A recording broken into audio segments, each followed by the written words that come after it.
لا حول ولا قوة إلا بالله العلي العظيم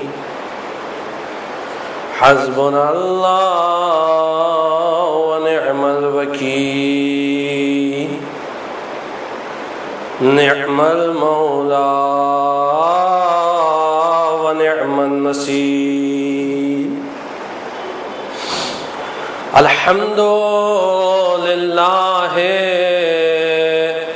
رب العالمين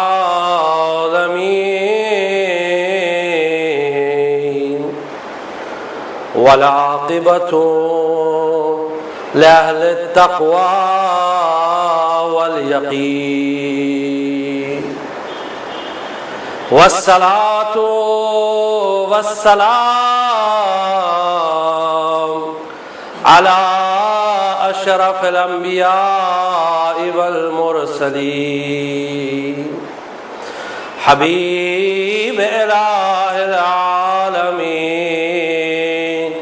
أبي القاسم محمد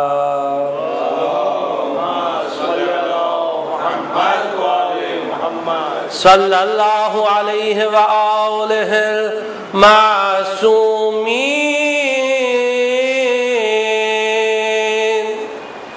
الذين أذهب الله عنهم الرجس وطهرهم تطهيرا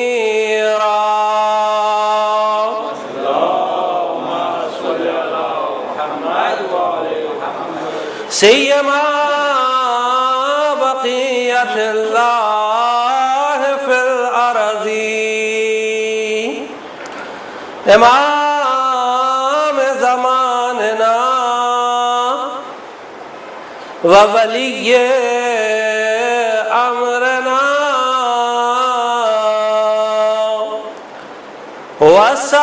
وصاحبنا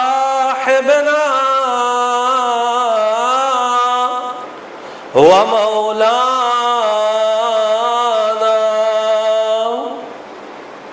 وحبيبنا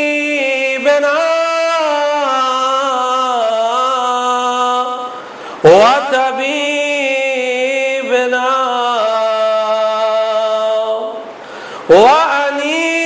وأنيسنا ومونسنا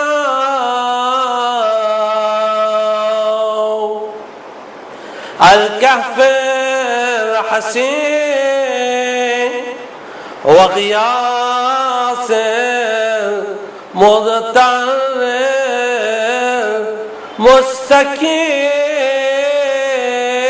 مستكين روحي وأرواح العالمين له الفداء أما بعد فقد قال مولانا الحسين بن علي عليهما السلام إن الناس عبيد الدنيا والدين لائق على ألسنتهم يعوتونه ما درت معايشهم وإذا محسوا بالبلاء قل الديانون صدق مولانا الحسين بن علي عليهما السلام صلوات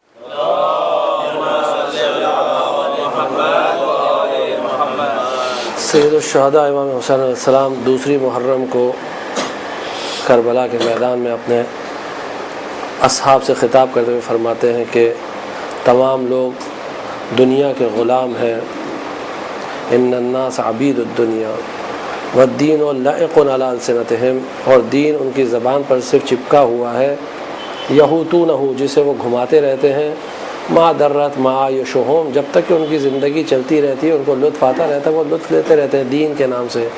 فاذا محسوا بالبلاء، لیکن جب ان کا امتحان لیا جاتا ہے، ان کو مبتلا کیا جاتا ہے، پریشانیوں میں آتے ہیں، قلت دیانون، تو بہت کم افراد ایسے ہوتے ہیں جو دیندار رہتے ہیں، جو واقعاً دین پر باقی رہتے ہیں۔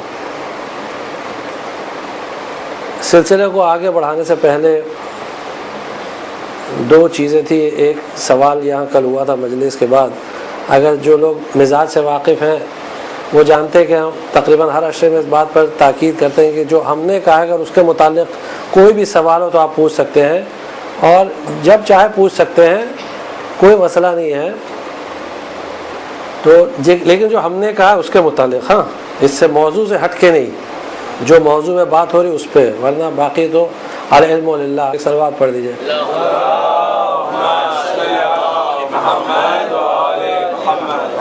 تو سوال پوچھنا بہت اچھی چیز ہے، اور جس موضوع میں جتنا بھی، کیونکہ روایات میں ملتا ہے کہ حسن السؤال نصف الجواب، اچھا سوال آدھا جواب ہوتا ہے، اور جو بھی اسپیکر ہوتا ہے اس کو یہ بھی اطمینان ہوتا ہے کہ لوگ سن رہے ہیں، کم سے کم سوال کر رہے ہیں تو لوگ سن رہے ہیں، اس کا مطلب یہ اچھی چیز ہے۔ ورنہ پھر وہ خود بھی تشویش میں رہتا ہے کہ پتہ نہیں جاگ رہے ہیں کہ سو رہے ہیں لوگ، کیونکہ آنکھ کھول کے سونا بھی ایک فن ہے، آرٹ ہے، ہر آدمی کے بس کی بات نہیں ہوتی ہے۔ بہرحال سوال یہ تھا کہ اگر کوئی سوال کرے تو کیا اس سے ہم اس طرح کہیں کہ تم پہلے پڑھ کر آؤ؟ تو بات یہ نہیں تھی، اگر جس نے بھی سنا، بات یہ نہیں تھی کہ سوال اگر کوئی پوچھے تو اس کو اس طرح کا جواب دے۔ بات یہ تھی کہ اگر جو بغیر پڑھے assertions کرے، بغیر پڑھے assertions کرے اور کہے میرا نظریہ یہ ہے، تو اس پر اعتراض ہے کہ بھائی آپ نظریہ صرف اس وقت قائم کر سکتے ہیں جب آپ پڑھے لکھے ہوں، اس میدان کے پڑھے لکھے ہوں۔ اگر اس میدان میں آپ کو کچھ معلوم ہی نہیں ہے تو آپ کو نظریہ قائم کرنے کا کوئی حق نہیں ہے۔ مثال کے طور پر اگر ایک ڈاکٹر سرجری کر رہا ہے، وہ ایم ایس ہے، اور اس کو مثلا 10 سال 15 سال 20 سال کا ایکسپیرینس ہے سرجری کا، اور اس نے ہم سے کہا چلیے آپ کو دکھا دیں سرجری کیسے کرتے ہیں، چلیے آپ کو دکھاتے ہیں، تو ہم تو جاہل آدمی اس میدان میں، ہم کو تو کچھ بھی نہیں معلوم کہ سرجری میں کون سی چیز کیسے پکڑی جاتی ہے، یہ بھی نہیں معلوم کہ جو وہ لوگ ایپرن باندھتے ہیں آپریشن کے ٹائم وہ کیسا باندھتے ہیں، الٹا باندھتے ہیں سیدھا باندھتے ہیں، اور پھر اس کے بعد جو وہ لوگ دیتے ہیں ہاتھ صاف کرنے کے لیے اسے کس طرح لگایا جاتا ہے وہ بھی نہیں معلوم، اور وہاں جا کر ہم ڈاکٹر سے کہنے لگے کہ یہ سرجری اس طرح نہیں ہوتی، اس طرح ہوتی، میرا نظریہ یہ ہے، تو وہ کیا جواب دے گا؟ وہ یہ کہے گا ٹھیک ہے میں آپ کی بات پہ غور و فکر کروں گا، یا سوال کا جواب دے گا نہیں، کہے گا بھائی آپ کو اس چیز کے بارے میں کچھ معلوم نہیں ہے، آپ پہلے پڑھیے اس کے بعد مشورہ دیجیے۔ assertion، ہاں اگر ہم کو ساتھ میں لے گیا تو ہمیں پورا حق پوچھنے کا، بھائی یہ کیا ہے، وہ کیا ہے، یہ کیا ہے، اور وہ اگر پیشنٹ ڈاکٹر ہے تو وہ جواب دے گا ہاں اس کو یہ کہتے ہیں، اس کو وہ کہتے ہیں۔ سوال جتنا بھی پوچھے، اور پھر یہ تو سنت علی ابن ابی طالب ہے کہ لوگوں سے کہتے تھے کہ سوال کرو سوال کرو سوال کرو، قبل اس کے کہ میں تمہارے درمیان چلا جاؤں، تمہارے درمیان سے چلا جاؤں۔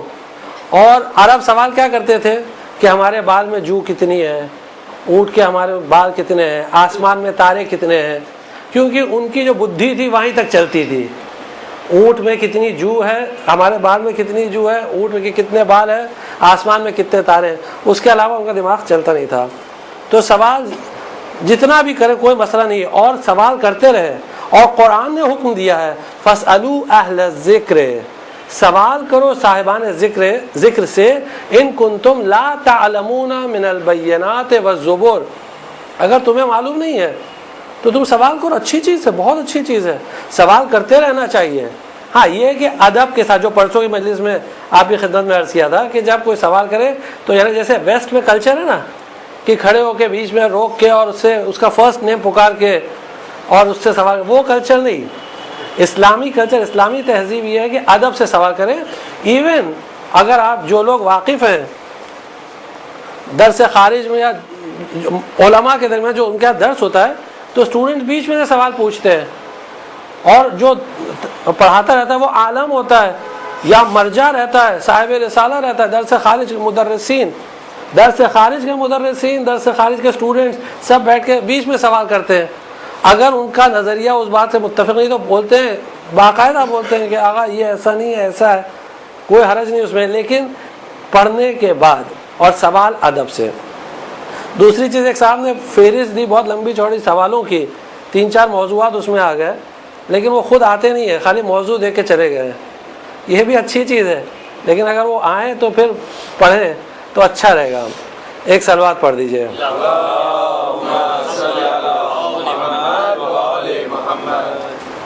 تو بات یہ تھی کہ سید الشہداء فرما رہے ہیں کہ لوگ دنیا کے غلام ہیں اور دین ان کے لیے صرف بطور کنوینئنس ہے, ایک کنوینئنس چل رہی بس.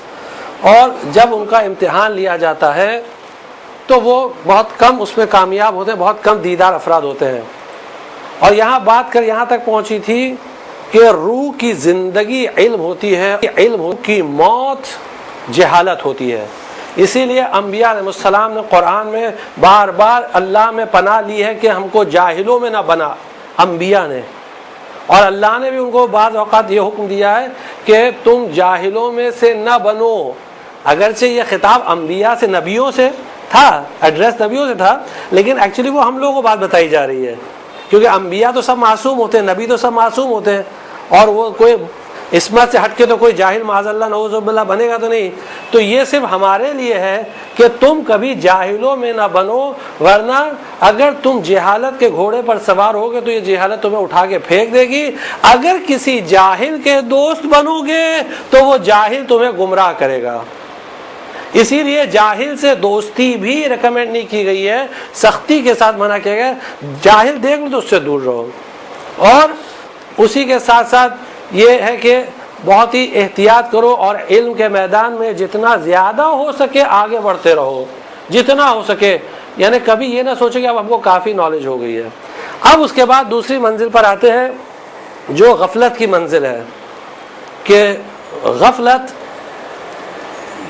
جو ہے وہ ایک ایسی چیز ہے کہ جس وجہ سے روح سو جاتی ہے, روح سو جاتی ہے, اور انسان کی روح میں پھر کافی مسائل پیدا ہوتے ہیں.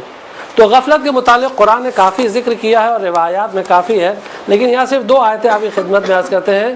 ایک سورہ انبیاء کی ابتدائی 2-3 آیتیں ہیں, 3 آیتیں ابتدائی بگننگ ورسز ہیں. سورہ انبیاء قرآن کا 21 چیپٹر ہے. سورہ انبیاء اسے پروفٹس کا ذکر ہے, اس لیے سورہ انبیاء کے نام سے مشہور ہے. یہ آیت اس طرح سٹارٹ ہوتی ہے کہ اقترب للناس حسابهم, لوگوں کا حساب نزدیک آ گیا ہے. اقترب للناس حسابهم, لوگوں کے لیے ان کا حساب یعنی نزدیک آ گیا ہے, یعنی موت کا وقت آ گیا ہے.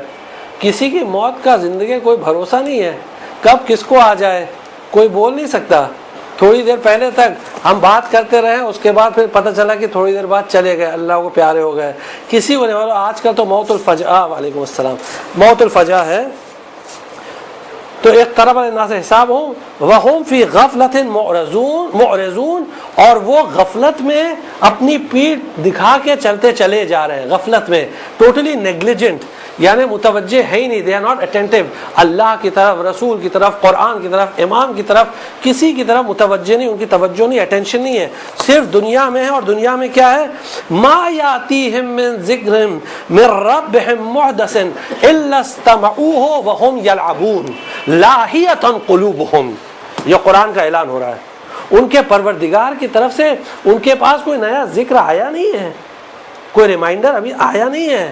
من ذکر من ربہم محدث, یعنی آتا نہیں ہے کہ الا استمعوہ, وہ سنتے ہیں, باتوں کو سنتے ہیں. غور کریے, قرآن کے جملات ہیں, باتوں کو سنتے ہیں. الا استمعوہ وہم یلعبون, جبکہ وہ کھیل کود میں بزی ہے, لہو و لعب میں بزی ہے, وہ دنیا کی بیہودی اور بیکار چیزوں میں بزی ہے. سپورٹس, میوزک, انٹرٹینمنٹ, ان سب چیزوں میں جو ان کو خدا سے دور کر رہی ہے, اس میں وہ مصروف ہے, مشغول ہیں.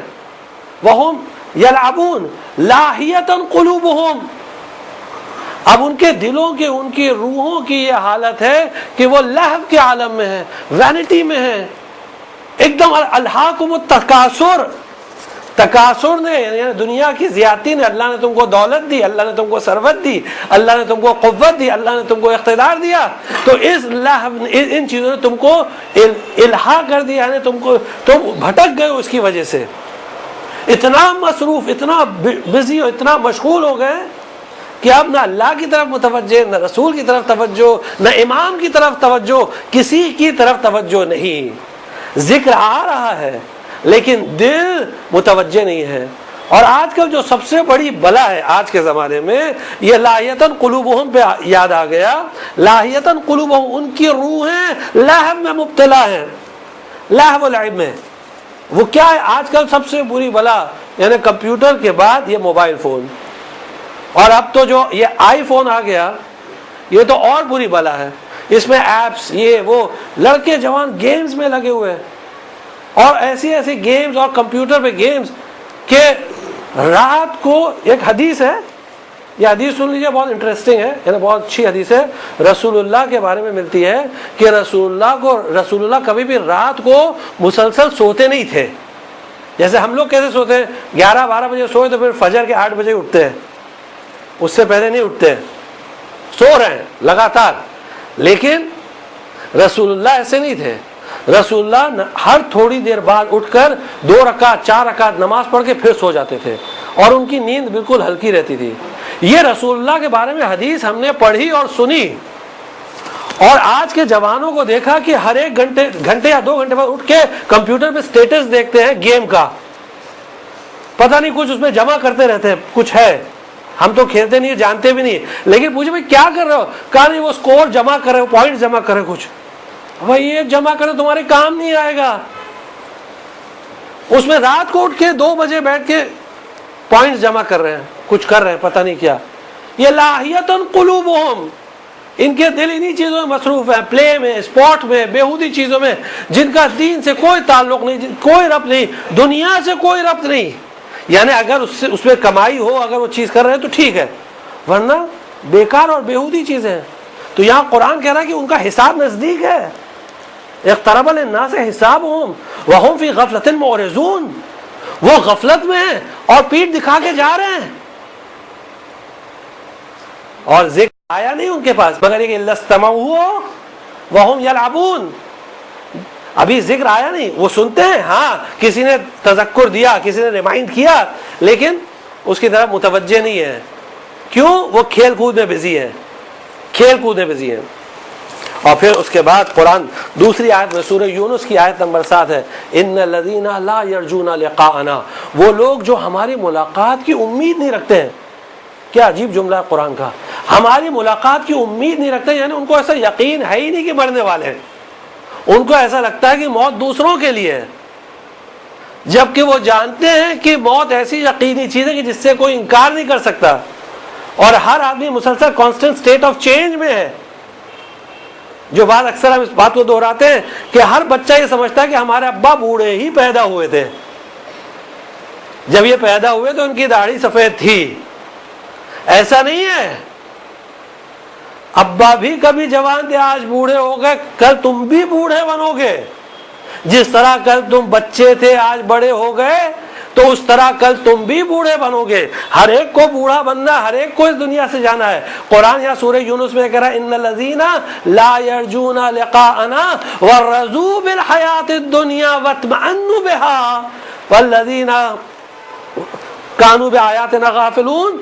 اور یہ وہ لوگ ہیں کہ جو دنیا کی زندگی سے راضی ہیں، دنیا کی زندگی سے راضی ہیں، یعنی ان کو کسی طرح دنیا مل جائے، بائی ہک اور بائی کروک، چاہے جس طریقے سے، بیگ بورو اور سٹیل، جو بھی طریقہ.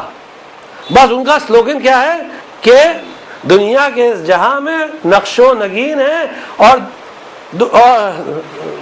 کوڑی کے اس جہاں میں نقش و نگین ہے، اور کوڑی نہیں تو کوڑی کے بس 3 ہیں. یعنی دنیا، ان کا سلوگن یہ ہے کہ کوڑی کے اس جہاں میں نقش و نگین ہے، اور کوڑی نہیں تو کوڑی کے بس 3 ہیں. یعنی کوڑی یعنی پیسہ، پیسہ کوڑی آپ نے سنا ہوگا، پیسہ کوڑی. تو وہ کہتے ہیں کہ دنیا میں نقشہ جو ہے، نقشہ یعنی رباب، جو رباب ہے، جو سٹھائی ہے وہ صرف پیسے کی ہے، نقش و نگین ہے. اور اگر پیسہ نہیں تو پھر بیٹھ کے چھٹا گنتے رہو، تمہاری کوئی ویلیو نہیں. تو اتنا وہ مصروف ہے دنیا میں، اتنا ان کو کہ راضی ہے اس دنیا کی زندگی سے، واطمأنوا بها، اور مطمئن ہے دنیا کی زندگی سے، جبکہ وہ جانتے ہیں کہ دنیا نے آج تک کسی کے ساتھ وفا نہیں کی. انہوں نے دیکھا دنیا نے کسی کے ساتھ وفا نہیں کی، کوئی بھی کبھی بھی میسج آیا چلے گئے. اور آج کل تو آپ دیکھ رہے ہیں کہ حالات ایسے کہ جیسے جیسے زمانہ بڑھتے جا رہا ہے عمریں کم ہوتی جا رہی ہیں. ایسے ایوریج لائف اسپین لوگ کہتے ہیں بڑھ گیا، لیکن سڈن ڈیتھ اتنی زیادہ ہو رہی کہ لوگوں کو اس سے عبرت حاصل کرنا چاہیے. کوئی کبھی بھی جا سکتا ہے، ہمیشہ آمادہ رہے اس کے لیے. والذین هم عن آیاتنا غافلون، یہ وہ لوگ ہیں جو ہماری آیات سے غافل ہیں. تو اگر آپ نے غور کیا ان آیات پر اور احادیث کی روشنی میں تو آپ دیکھیں گے یہ ورڈ غفلت یعنی نیگلیجنس یعنی اٹینشن پے نہیں کرنا. ان کے جو اسباب اور جو ریزنز بتائے گئے ہیں اگر آپ ان پر غور کریں تو آپ دیکھیں کہ ریزنز کیا بتائے گئے ہیں کہ انسان دنیا میں مشغول ہو جائے پوری طرح سے. دیکھیے ہرگز اس بات سے روکا نہیں جاتا ہے ہرگز کہ دنیا حاصل نہ کرو، مثلا کام کاج نہ کرو، دھندا پانی نہ کرو، یہ بالکل جائز نہیں ہے، قطعاً جائز نہیں ہے. یہاں دو باتیں مختصر آپ کی خدمت میں پیش کریں. ایک عثمان ابن مظعون رسول اللہ کے صحابی تھے. جنت البقیع میں جو عثمان ہیں وہ عثمان ابن مظعون ہیں، وہ تیسرے خلیفہ عثمان ابن عفان نہیں ہے، یہ عثمان ابن مظعون ہے. یہ رسول اللہ کے خاص صحابی تھے. اور حضرت علی نے جو اپنے بیٹے کا نام عثمان رکھا تھا وہ ان کی بنا پر رکھا تھا. جو حضرت علی بیٹے کا نام عثمان تھا وہ ان کی بنا پر تھا، عثمان ابن مظعون. اور زیارت میں بھی ملتا ہے عثمان ابن علی پر سلام بھیجا جاتا ہے کیونکہ شہداء کربلا میں سے تھے وہ. تو اگر آپ شہداء کربلا کی زیارت پڑھیں گے جو تفصیلی زیارت ہے اس میں لکھا السلام علی عثمان ابن علی ابن ابی طالب. جب کسی نے مولا سے پوچھا کہ یہ نام کیوں رکھا عثمان، کہا یہ عثمان ابن مظعون کی بنا پر رکھا ہے. یہ عثمان ابن مظعون بہت ہی صوفی مزاج تھے. صوفی مزاج آپ سمجھتے ہیں نا، یعنی ایک دم ایسیٹک لائف سٹائل.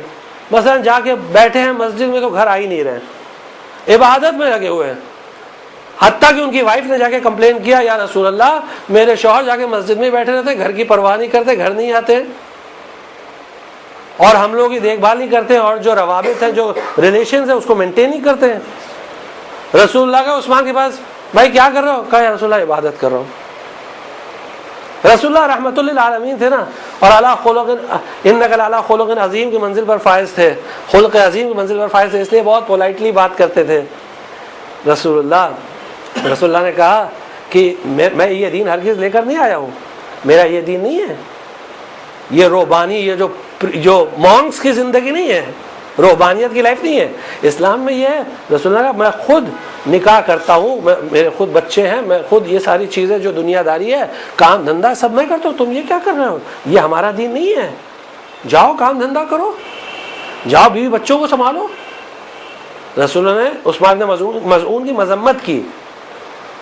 اور عثمان بہت اچھے آدمی تھے، انہوں نے رسول اللہ کی بات سنی اور پھر جیسا رسول اللہ حکم دیا ویسے کیا. اور ویسی سیم واقعہ مولا کائنات کے ساتھ درپیش آیا کہ مولا کائنات کے بعد ایک آدمی آیا کہنے لگا کہ وہ میرا بھائی ہے، بڑا متقی ہے. کہتا تقویٰ کرو، گھر سے ہی نہیں نکلتا، بس عبادت کرتا رہتا ہے اور اس کے بیوی بچوں کو ہم کو دیکھنا پڑتا ہے، کھانا پینا راشن سب ہم کرتے ہیں. مولا کہنے لگا چلو تمہارا بھائی ہے؟ چلو. کہنے لگا کیا بھائی کیا یہ سب؟ کہا نہیں وہ میں تقویٰ پریکٹس کر رہا ہوں. یعنی امیر المومنین مولا المتقین کو وہ تقویٰ سکھا رہا ہے. دیکھیے یہی جو ہم اسرشد کی کل بات کر رہے تھے نا، ایک مرتبہ مولانا کس کے ڈانٹا، زور سے ڈانٹا، جو بلاغہ میں ہے زور سے ڈانٹا، بےہودے چل جائے کام دھندا کر پھر تقویٰ پریکٹس کرنا. یہ اسلامی تعلیم ہے، جا کے پہلے کام دھندا کرو پھر اس کے بعد تقویٰ پریکٹس کرو. تو ایسا ہرگز نہیں ہے کہ دنیا چھوڑ دے، نہیں، دنیا چھوڑنے کی بات قطعاً اسلام میں نہیں ہے. آپ محنت کریے، دنیا کے لیے جستجو کریے. اور قرآن نے لکھا وابتغوا من فضل اللہ، جو مقدر میں ہے اس کا فضل یعنی اس سے بھی زیادہ طلب کرو. وابتغوا من فضل اللہ، جو مقدر میں ہے وہ تو ملے گا. اس آیت کی تفسیر میں امام فرماتے ہیں جو تقدیر میں ہے جو مقدر ہے وہ تو ملے گا، لیکن تم اس کے ابو تم ٹرائی کرو. آپ نے غور کیا یہ دنیا کی تعلیم دی جا رہی ہے. لیکن اسی کے ساتھ ساتھ دنیا سے اٹیچمنٹ کا مطلب کیا ہے؟ سورہ حدید کی آیت لِكَيْ لَا تَأْسَوْا عَلَىٰ مَا فَاتَكُمْ وَلَا تَفْرَحُوا بِمَا آتَاكُمْ. ایسا نہ ہو کہ اگر دنیا میں نقصان ہوا تو سر پکڑے ہیں گولی کھا کھا کے سو رہے ہیں. یا سوسائڈ کی بات کریں, بہت قرضہ ہو گیا, اب سوسائڈ کرنا ہے, قرضے میں ڈوب گئے سب لوگ, جماعت سب لوگ ایک دوسرے کو مار. ریسنٹلی آپ نے پڑھا ہوگا اخبار میں آیا, ایک مسلمان ڈاکٹر تھا, اس نے گھر کے لیے لون لیا, مسلمان فیملی تھی, گھر کے لیے لون لیا, اور جب لون ادا نہیں کر سکا تو قرضہ بڑھتا چلا گیا, اور اس کے بعد کہا کہ آپ قرضہ ادا نہیں کر سکتے, تو ہسبینڈ بھی ڈاکٹر, وائف بھی ڈاکٹر, بچے بھی ڈاکٹر, 2 لڑکے وہ بھی ڈاکٹر, لیکن سب نے میس سوسائڈ کر لی, مل کے سوسائڈ کر لی. اس لیے کیونکہ اللہ کی ذات پہ بھروسہ نہیں ہے, اور اپنی ذات پہ بھروسہ کرے سمجھ رہے ہیں ہم خود اپنے رزاق ہیں. تو قرآن کیا کہتا ہے لِكَيْ لَا تَأْسَوْا عَلَىٰ مَا فَاتَكُمْ. اگر نقصان ہو تو سر پکڑ کے مت بیٹھو, افسوس نہ کرو اب کیا ہوگا. وَلَا تَفْرَحُوا بِمَا آتَاكُمْ. اور اگر اللہ نے دنیا کی کوئی نعمت دی تو اس پہ اکڑو مت, غرور و تکبر نہ کرو. اگر پیسہ آ گیا تو اب تکبر اتنا کہ اکڑ کے چل رہے, زمین میں پیر ہی نہیں رکھ رہے, ہوا میں ہی ہے, سر اٹھا کے چلا. لا تمش فی الارض مرحا, سورہ بنی اسرائیل میں اللہ کہہ رہا ہے ولا تمش فی الارض مرحا, زمین میں اکڑ کے مت چلو. انک لن تخرق الارض ولن تبلغ الجبال طولا. تمہارے اکڑ کے چلنے سے نہ زمین پھٹ جائے گی اور نہ تم پہاڑوں کے برابر قد میں ہو جاؤ گے. اس طرح اکڑ کے مت چلو. سورہ لقمان میں وغصد من صوتک وغصد من فی مشیک, یعنی جب چلو تو ماڈریٹلی چلو, ماڈریٹلی, ماڈریشن. یعنی جہالت کی بات میں ایک پوائنٹ یہ بہت امپورٹنٹ تھی جو رہ گئی تھی, اب ماڈریشن کا تو یاد آئی. امام فرماتے ہیں تم جب بھی جاہل کو دیکھو گے, جاہل کو پہچاننے کا ایک طریقہ دیکھو, وہ ایکسٹریمز میں بات کرے گا, یا اس طرف یا اس طرف, یا بالکل جو ہے وہ اس اینڈ پہ یا بالکل اس اینڈ پہ. لا یرى الجاہل الا فی افراط او تفریط یا الا مفرطا او مفرطا.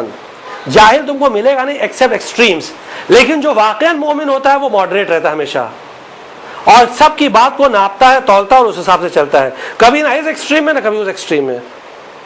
تو یہاں سیم تعلیم دی جا رہی ہے قرآن میں کہ دنیا کی زندگی سے اس طرح مطمئن نہ ہو کہ اب دنیا میں ہی رہنا ہے, دنیا میں ہی رہنا, اب دنیا چھوڑ کے جانا نہیں ہے. دوسری وجہ جو غفلت کی بتائی گئی ہے کہ وہ آدمی ہمیشہ پرشکم رہنے کی کوشش کرے, ہمیشہ کھاتا رہے, جو کل کی مجلس میں عرض کیا تھا کہ جب بھی کھائے, جب بھوک لگے اور جب کھائے تو اتنا کھائے کہ 1/3 کم سے کم جگہ چھوڑ دے. تو ایسے جو 1/3 چھوڑ دیتا ہے, 1/3 جو 1/3 جگہ چھوڑ دیتا ہے اس کو کبھی معدے کی بیماری نہیں ہوتی ہے. تو اس لیے کہ بس کھاتے رہے. جب آدمی بہت زیادہ کھاتا ہے, جب اس کا پیٹ بھرا ہوتا ہے تو آٹومیٹکلی وہ اللہ سے دور ہو جاتا ہے. کیوں؟ اس نے روح کو اپنے اتنا لاد دیا بدن سے کہ روح دب گئی. روح کو اتنا بدن سے لاد دیا کھا پی کر, جتنا بدن ہلکا اتنا روح قوی, اسٹرانگ. جتنا بدن ہلکا, اسی لیے جو صوفی ہوتے ہیں نا, یہ صوفی آپ نے دیکھا یہ سب ایکسٹراڈنری ایکٹس کرتے ہیں نا, جن کو بھولے والے لوگ جو ہوتے ہیں وہ سمجھتے ہیں ارے صاحب کرامات ہے, معجزہ ہے. یہ معجزہ نہیں ہے, یہ وہ اسپرچل پاور اس کے پاس آ گیا ہے. کیوں؟ وہ 4 چیزیں ترک کر دیتا ہے, ترک خواب, ترک خوراک, ترک معاشرت, ترک شہوت. 4 چیزیں چھوڑ دیتا ہے. ترک خواب یعنی وہ سونا چھوڑ دیتا ہے. جو صوفی ہوتا ہے وہ اس طرح ریاض, جو سادھو ہوتے ہیں نا وہ بھی وہ اس طرح پریکٹس کرتے ہیں, ان کی روح ایک دم پاورفل ہو جاتی ہے. سونا چھوڑ دیتے ہیں, کھانا چھوڑ دیتے ہیں, شہوت چھوڑ دیتے ہیں, فیملی ریلیشنز ایک دم چھوڑ دیتے ہیں, معاشرات بالکل چھوڑ دیتے ہیں, پہاڑوں پہ چلے جاتے ہیں, خانقاہ میں چلے جاتے ہیں, اکیلے بیٹھے تھے ریاضت کرتے ہیں, اللہ اللہ کرتے رہتے ہیں. تو آٹومیٹکلی جب وہ باڈی کو ایک دم ہلکا کرتے ہیں تو روح پاورفل ہو گئی. یہاں قرآن اور روایات کی روشنی میں یہ ہے کہ دنیا حاصل کرو, صوفیوں کی طرح دنیا چھوڑو مت. رسول اللہ نے منع کیا, قرآن نے منع کیا, لیکن اس کے ساتھ اتنا دنیا کو نہ لاد دو کہ روح دب جائے. اسپرچولیٹی کا مطلب یہ ہوتا ہے, اتنا نہ لاد دو کہ ہمیشہ کھا رہے پی رہے, ہمیشہ کھانے پینے کی سوچتے ہیں. ایک سلوات پڑھ دیجیے آپ لوگ تھوڑا.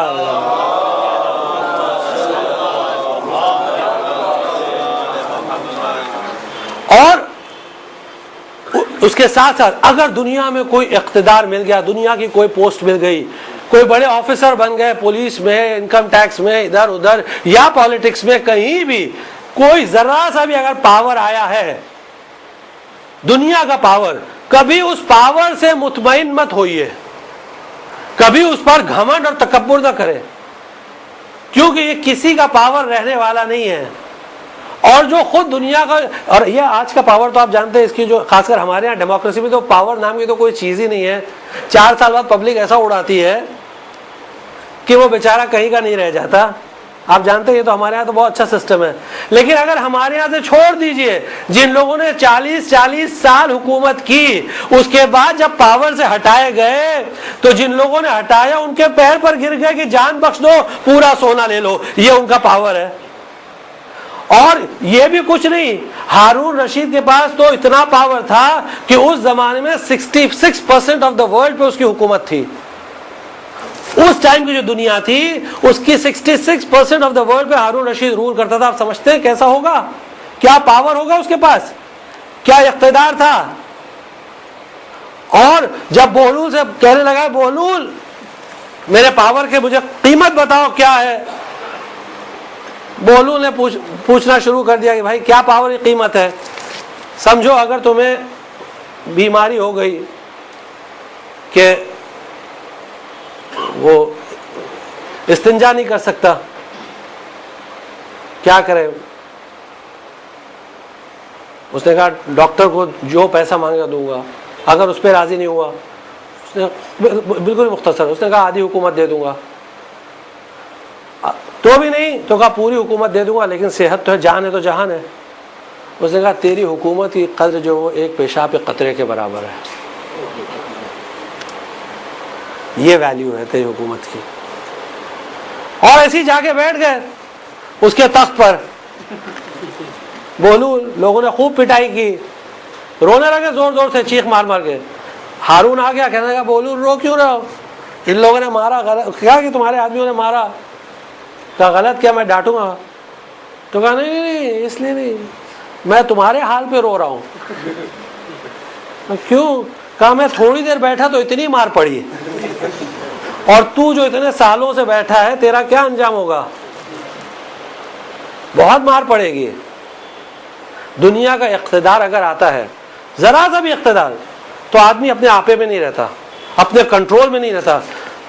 جتنی قدرت، جتنی طاقت سامنے والوں کو دکھانا چاہتا ہے اتنی طاقت دکھاتا ہے. یہ غفلت کی علامت ہے. یعنی وہ اللہ کو بھول گیا، وہ رسول اللہ کو بھول گیا. بہت ساری داستانیں ہیں یہاں، بہت ساری، لیکن ابھی اس وقت وہ نہیں ہے. اب فوراً سلیوشنز پہ آتے ہیں کہ غفلت کا سلیوشن کیا ہے. جو کازز ہوا تو آپ کو سب بتا دیا، پلے اینڈ سپورٹ، دنیا سے راضی رہنا، یہ ساری چیزیں غفلت. آدمی دنیا میں بزی رہے، کھیل کود میں، کھانے پینے میں، بس اقتدار میں، پاور میں، نشہ، پاور کے نشے میں چور. اب اس کا سلیوشن کیا ہے؟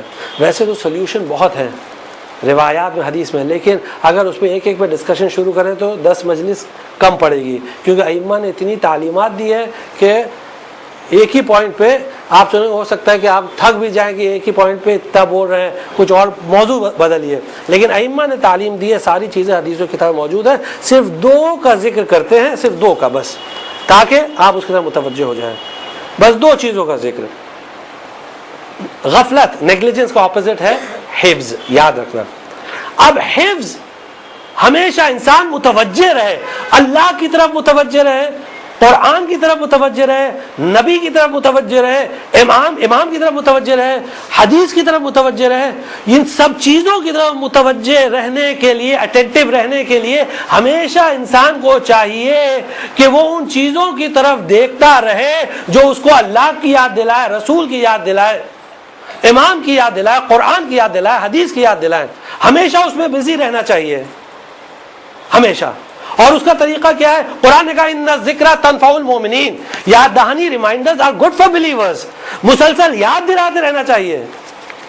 اور اس کا طریقہ یہ ہے کہ بہترین طریقہ جو بتایا گیا ہے وہ آپ کلاسز رکھیے، اور اچھے مدرس کو، عالم کو جو جانتا ہے جس لیول میں بھی، اس کو بلائیے، وہ کلاسز لے، پڑھائے. ایوری ویک کم سے کم ہفتے میں 1 بار. یہ ہم نہیں کہہ رہے ہیں، یہ امام صادق علیہ السلام کہہ رہے ہیں. ایک صلوات پڑھ دیجیے. روضۃ من الکافی کی پہلی حدیث ہے، پہلی حدیث روضۃ من الکافی یعنی الکافی کی 8 والیوم، کافی 8 جلدوں میں اس 8 والیوم کی پہلی حدیث۔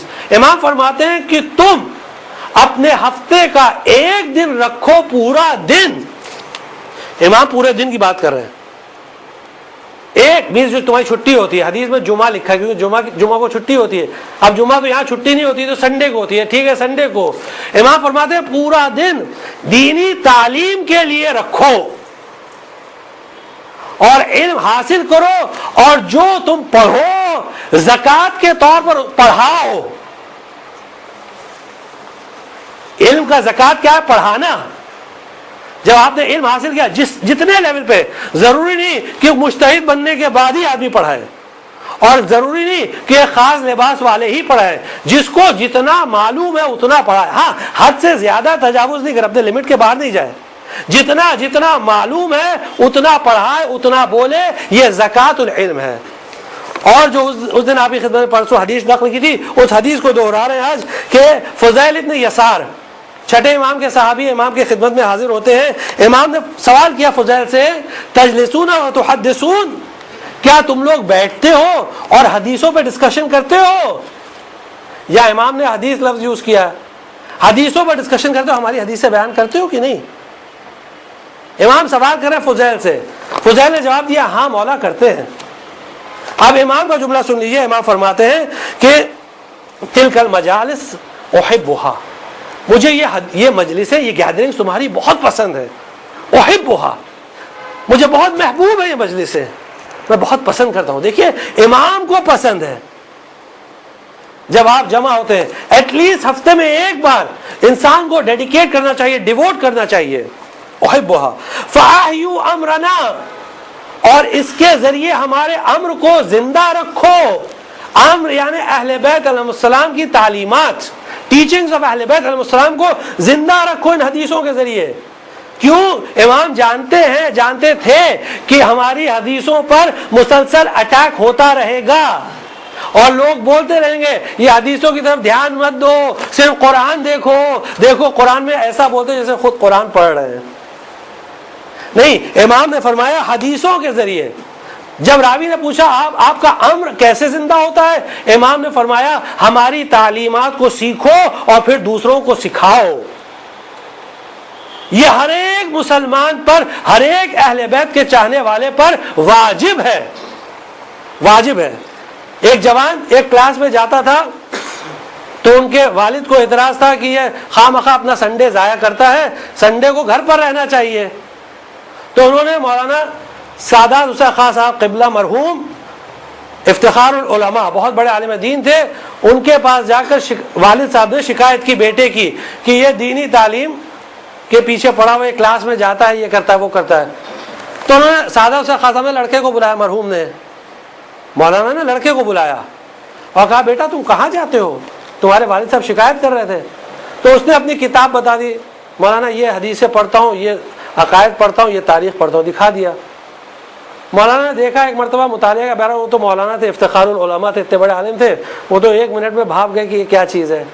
انہوں نے کتاب بند کی، ان کے والد سے کہا کہ تمہارے لیے جائز نہیں ہے کہ تم اپنے بیٹے کو اس کلاس سے روکو، اور اگر تم روکتے ہو، دوسرا جملہ اور غضب کا ہے، دوسرا جملہ سن لیجئے، اگر تم روکتے ہو تو تم پر واجب ہے کہ اس کے لیے ایک ایسی ہی کلاس قائم کرو، واجب ہے تم پر۔ اب وہ کہاں سے لائیں گے؟ تو کہا ٹھیک ہے بھائی جانے دو۔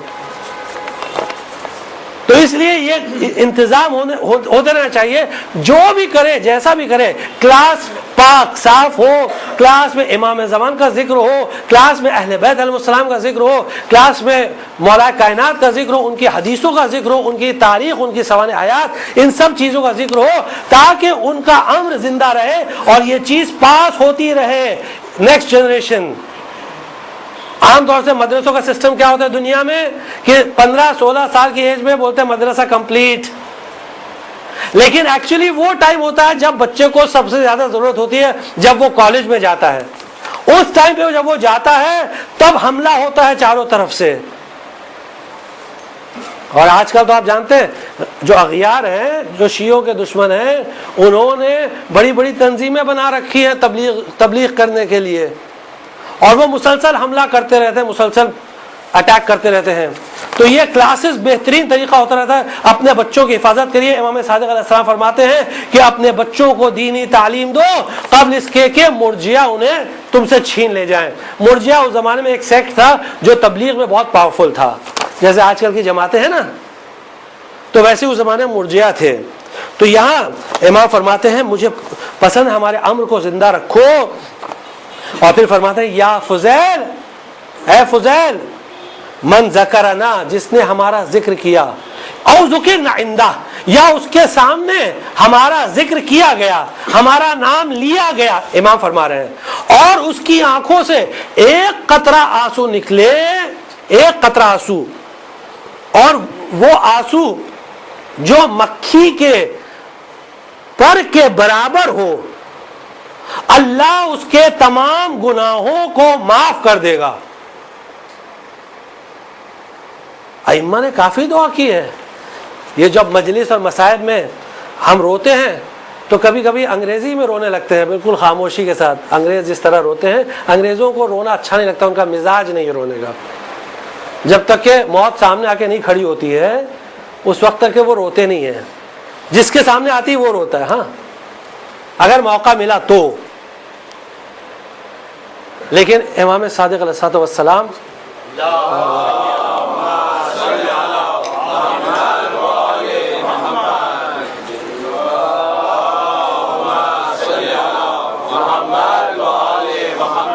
امام فرماتے ہیں کہ پروردگارا تو ان آنکھوں پر رحمت نازل کرنا جو ہمارے لیے بہتی ہے.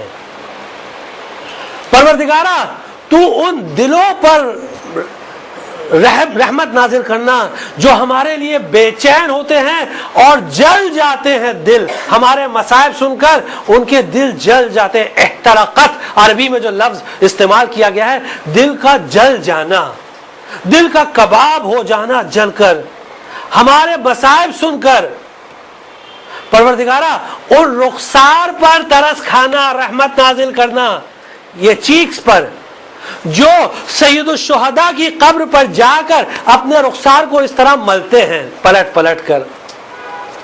ایک صاحب نے مجلس میں پڑھا کہ یہ جو ہم لوگ زری کو چومتے ہیں، یہ زری کو چومنا صحیح نہیں ہے، یہ ہماری آئیڈینٹی نہیں ہے، ہماری آئیڈینٹی نماز ہے.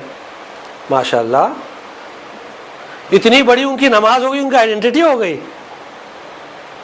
نماز نہیں، یہ عزاداری ہماری اصل آئیڈینٹی ہے. یقین کریے اس بات کو. ہم یہ نہیں بولے نماز مت پڑھیے، نہیں، نماز واجب ہے اور نماز کے بغیر کوئی عمل قبول نہیں ہوتا ہے. الصلاۃ عمود الدین، ان قبلت قبل ما سواها وان ردت رد ما سواها. اگر نماز قبول ہوئی تو تمام اعمال قبول ہوئے، اگر نماز رد ہوئی تو تمام اعمال رد ہوئے. لیکن نماز جو ہم پڑھتے ہیں وہ قیافے کا نام ہے، وہ فریم کا نام ہے. یہ عزاداری روح ہے، نماز ہے. ایک صلوات پڑھ دیجیے.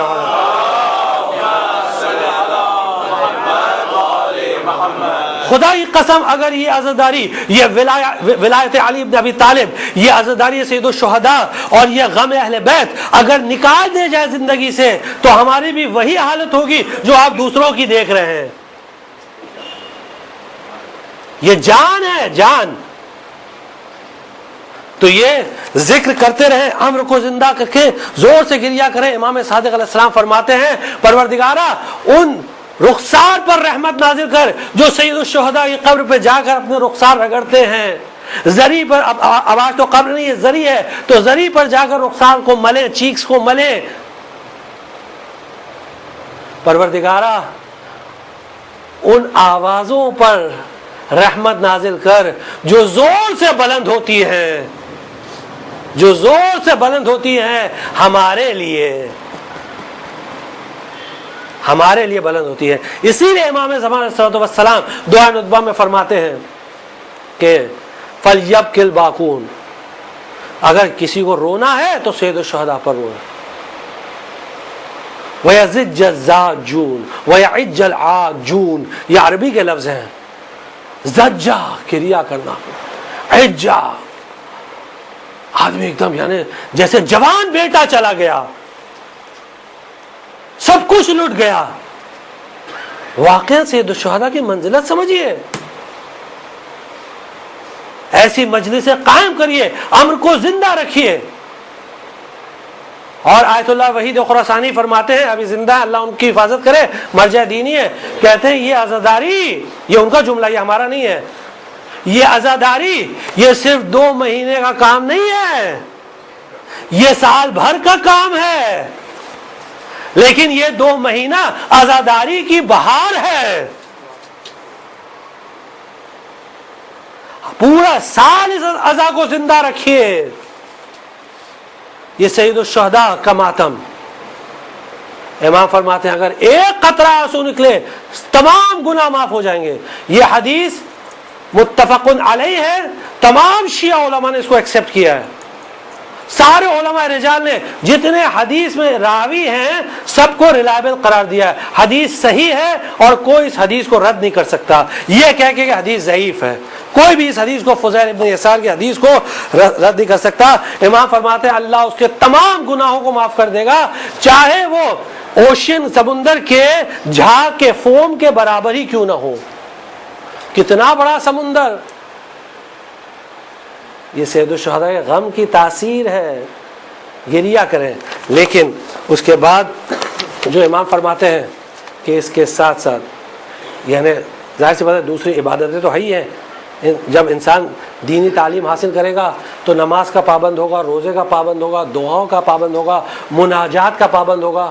مناجات 5 اشرا پڑھیے، عادت ڈالیے 5 اشرا، 15 مناجات، 5 اشرا ہے 15 مناجات سید الشہداء سے. سید الشہداء سے 15 مناجات ہیں، مفاتیح الجنان میں ہیں. آپ پڑھیے ان مناجات کو، ایک ساتھ نہیں پڑھیے، 15 چھوٹی چھوٹی مناجات ہیں، ایک ایک کر کے پڑھیے روزانہ. ایک مشکل سے 5 منٹ بھی نہیں لگے گا انشاءاللہ. اس کا مفہوم آپ کی خدمت میں عرض کریں گے. لیکن اگر جوان روح کی ترقی چاہتا ہے تو اسے چاہیے کہ ان مناجات سے قریب ہو، مناجات کرے، دعا کرے. شب جمعہ دعائے مشلول کے پابند بنیے، دعائے کمیل کے پابند بنیے. دعائے مشلول 10 منٹ سے زیادہ نہیں لیتی ہے، 10 منٹ 15 منٹ بس. دعائے مشلول عادت ڈالیے اس دعا کی. یہ ساری چیزیں انسان کی غفلت کو دور کرتی ہیں. اور پھر ایک اہم چیز اور وہ ہے صدقہ. صدقہ دینا. اب دیکھیں صدقہ دینے سے غفلت کیسے دور ہوتی ہے. جب انسان صدقے کی طرف متوجہ رہتا ہے کہ صدقہ دینا ہے تو دین کی دوسری باتوں کی طرف بھی متوجہ رہے گا، کیونکہ اس صدقے کے ذریعے اس کی حفاظت ہو رہی ہے. اور بہترین یہ ہے کہ صدقہ امام زمان علیہ السلام کی نیابت میں دیں اور امام زمان علیہ السلام کی سلامتی کے لیے دیں. اب یہاں کچھ لوگ نادانی کا سوال کرتے ہیں امام زمانہ کو سلامتی کی ضرورت ہے، ہم صدقہ دیں امام کی نیابت میں. دیکھیے جب دعائیں موجود ہیں امام کی سلامتی کے لیے، اللہم کل ولیک، آپ جانتے ہیں دعائیں برائے سلامتی امام زمان، تو جب ہم دعا کر سکتے ہیں تو کیا صدقہ نہیں دے سکتے؟ اور یہ ان کی نیابت میں، اگر ہم امام کی نیابت میں صدقہ دیں گے، آپ یہ سمجھ سکتے ہیں اگر امام ہماری نیابت میں کام کرے تو کیا اثر ہوگا. تو صدقہ دے. اور شیطان کے لیے بہت سخت ہے یہ منزل صدقے کی، یاد رکھیے. کیونکہ ایسے باتیں کرنا، کام کرنا سب آسان ہے، لیکن نوٹ چھوڑنا یہ بہت مشکل کام ہے. ہر ایک کے بس کی بات نہیں ہوتی ہے، ہر ایک کے بس کی بات نہیں ہوتی ہے. ایک مرتبہ ایک جگہ قحط پڑا اور بہت سارے لوگ بھوک کے مارے مرنے لگے. تو عالم دین تھے، وہ مسجد میں ممبر پر گئے اور انہوں نے کہا کہ اے لوگوں جن کے پاس زیادہ مال ہے وہ صدقہ دیں، وہ خرچ کریں غریبوں پر. اور پھر انہوں نے ایک حدیث بیان کی کہ وسائل الشیعہ میں یہ حدیث موجود ہے کہ جب کوئی صدقہ نکالنے جاتا ہے تو 70 شیاطین آگے اس کا ہاتھ پکڑ لیتے ہیں کہ مت دو تمہارا نقصان ہو جائے گا. 70 شیاطین. تو وہاں مجمع میں ایک آدمی ایسا بیٹھا ہوا تھا، اس نے کہا اپنے دوست سے یار یہ بات تو میں سمجھ نہیں پاتا ہوں، اس میں کون سی بڑی بات ہے کہ 70 شیاطین روک لیتے ہیں، یہ میرے سمجھ میں تو نہیں آتا. دیکھو ابھی میں صدقہ دیتا ہوں اور نہ شیطان روکے گا نہ کوئی جن روکے گا. ٹھیک ہے. اس نے کہا کوئی بات نہیں. گھر پر گیا, اس کے پاس بہت ذخیرہ تھا, بہت ساری چیزیں تھیں, سٹوریج کیا ہوا تھا, سب سٹور کیا ہوا تھا, تو سب نکالنے لگا. فوراً بیوی آ گئی. اب بیوی کے سامنے کس کی چلے؟ اکبر ڈرے نہ کبھی کسی سلطان کی فوج سے, مگر شہید ہو گئے بیگم کی نوج سے. کیا کر رہے ہیں آپ؟ کہنے لگا یہ صدقہ دینے جا رہا ہوں, یہ سب اناج. ارے کیا بچوں کو بھوکا ماریں گے ہم لوگ؟ کیا یہ ہم لوگ وہ ہیں, ہم یہ بچوں کا خیال نہیں, آپ کو ہم لوگ کا خیال نہیں, بانٹ دیں گے. بہرحال اتنا اس نے بک کی, اتنا بک کی کہ یہ پریشان ہو گیا, واپس آ گیا مسجد. دوست میرا بھائی خالی ہاتھ آ گئے. کہنے لگا کیا کریں؟ کہا کیوں شیطان نے روک لیا؟ کہا نہیں, شیطانوں کی مان ہے. 70 شیاطین انسان کا ہاتھ روک لیتے. وسائل الشیعہ میں حدیث ہے 70 شیاطین جب بھی انسان خرچ کرے. اور آج کی دنیا میں یہ کام ایسے ہیزارڈلی نہیں ہونا چاہیے, انسسٹمیٹکلی نہیں ہونا چاہیے, بلکہ سسٹمیٹکلی ہونا چاہیے. جو لوگ قوم کے بزرگ ہیں ان کو چاہیے کہ منظم طریقے سے کام کریں, آگے آئیں, آگے بڑھیں, اور ان کو چاہیے کہ کوشش ایسی کریں کہ قوم میں کوئی ایسا نہ بچے کہ جو محتاج ہو, فقیر ہو. مولا کائنات فرماتے ہیں جب بھی تم کسی بھوکے کو دیکھنا تو سمجھ جانا کہ اس کا حق کسی نے کھایا ہے. تو یہ ہماری ذمہ داری ہے. یہ صدقہ بڑی اہم چیز ہے, یہ انسان کو روک کر رکھتی ہے. اور اہل بیت علیہ السلام کے بارے میں تو آپ جانتے ہی ہیں, آیات قرآنی نازل ہوئی, روایات موجود ہیں, شان میں آیات نازل ہوئی مولا کائنات کی شان میں, کہ گھر میں جو روٹی تھی وہ روٹی فقیر کو دے دی اور حسن اور حسین کو بھوکا سلا دیا. یہ بزرگی تھی, یہ کمال ہے, یہ روحانی کمال ہے, یہ اسپرچل ڈیولپمنٹ ہے, اسے کہتے ہیں کمال. اور یہی تعلیم تھی کہ کربلا کے میدان میں جناب زینب رات بھر دونوں بچوں کو لیے بیٹھی اور تعلیم دی, بیٹا کل قربانی دینا ہے, بیٹا کل اپنی جان دینا ہے. دیکھو بچوں, اپنی جان دینا ہے, ورنہ میں اپنی ماں فاطمہ زہرا کے سامنے شرمندہ رہوں گی, مجھے شرمندہ نہ کرنا. زینب تعلیم دے رہی ہے, زینب سمجھا رہی ہے بچوں کو. اب جب اصحاب سب شہید ہو گئے اور اولاد عقیل بھی شہید ہو گئی, تو اب اولاد جعفر کی باری آئی. اب جناب زینب دونوں بچوں کو لے کر سید الشہداء کے سامنے آ کر کھڑی ہے. اب زینب کو حسین سے بہتر کون پہچانتا ہے؟ حسین تو سمجھ گئے, لیکن سوال کیا بہن زینب کیسے آنا ہوا؟ کہا بھیا ان دونوں بچوں کو لے کر آئی ہوں, ان کو قربان کر دیجیے, میں آپ کے صدقے ہو جائیں. حسین نے اجازت دے دی. بہت مختصر سے مسائل بس. حسین نے اجازت دے دی. اب زینب نصیحت کر رہی ہے. زینب نصیحت کر رہی ہے, بیٹا لڑنے تو جا رہے ہو لیکن 2 چیزوں کا خیال رکھنا. بچوں جنگ ایسی کرنا کہ لوگ کہیں کہ ہاں یہ علی کے نواسے ہیں اور جعفر طیار کے پوتے ہیں. میر انیس کہتے ہیں تم کیوں کہو کہ لال خدا کے ولی کے ہیں, فوجیں پکار اٹھے نواسے علی کے ہیں. ایک خیال یہ کرنا بیٹا اس طرح جہاد کرنا جو حق کے جہاد ہو, اور دوسرا خیال یہ رکھنا بیٹا میں جانتی ہوں کہ 3 دن سے تم بھوکے پیاسے ہو, لیکن پانی کی طرف رخ نہ کرنا کیونکہ خیمے میں سکینہ پیاسی ہے, بچے پیاسے ہیں, اور بچوں تمہارا بھائی علی اصغر پیاسا ہے, تو اگر چاہے جتنی طلب ہو پانی کی فرات کا رخ نہ کرنا. زینب نے نصیحت کی, بچوں کو رخصت کیا. ایک بھائی نے میمنہ سنبھالا, ایک نے میسرہ سنبھالا, اور ایسی جنگ کی کہ فوج کوفے کی دیوار سے ٹکرا گئی. ایک مرتبہ پسر سعد نے کہا ارے یہ علی کے نواسے ہیں, ارے یہ بنی ہاشم کے بچے ہیں, ان سے اس طرح نہیں لڑا جاتا ہے, ان کو گھیر کے حملہ کرو. اب مقتل کا جملہ ہے, کسی نے پتھر مارا, کسی نے تیر مارا, چھوٹے چھوٹے بچے زمین پر آئے, مامو جان ادرکنی ادرکنی۔ حسین نے قوت بازو کو آواز دی، بھیا عباس چلو۔ دونوں چلے میدان کی طرف، ایک کو حسین نے لیا، دوسرے کو عباس نے لیا، لا کر خیمے میں اندر لٹا دیا۔ زینب مسلح پر ہے، فضہ نے آ کر کہا بی بی چلیے دونوں بچے آئے ہیں، بی بی دونوں بچے آئے ہیں۔ زینب نے کہا ارے کیوں آئے؟ میں نے انہیں واپس آنے کے لیے تھوڑی بھیجا تھا۔ فضہ نے ہاتھ جوڑ کر کہا بی بی آ کر دیکھیے تو کس حالت میں آئے ہیں۔ اب جو زینب نے دیکھا تو ایک طرف اون کا لاشا، دوسری طرف محمد کا لاشا۔ زینب نے گریہ نہ کیا، سجدے میں گئی، پروردگارا تیرا شکر ہے معبود، ربنا تقبل منا۔ میں نے مقتل میں کہیں نہیں دیکھا کہ زینب نے گریہ کیا، نہ کربلا میں گریہ کیا اور محمد کے لیے، نہ کوفے میں کیا، نہ شام میں کیا۔ کبھی زینب نے اور محمد کا ماتم نہیں کیا۔ ہاں ایک مرتبہ جب زینب مدینے پہنچی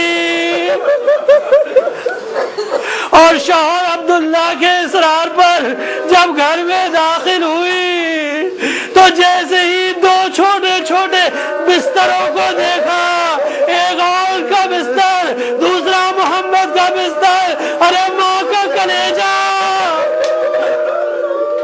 ماں کا کلیجہ بھرا، بس ایک مرتبہ منہ پیٹا،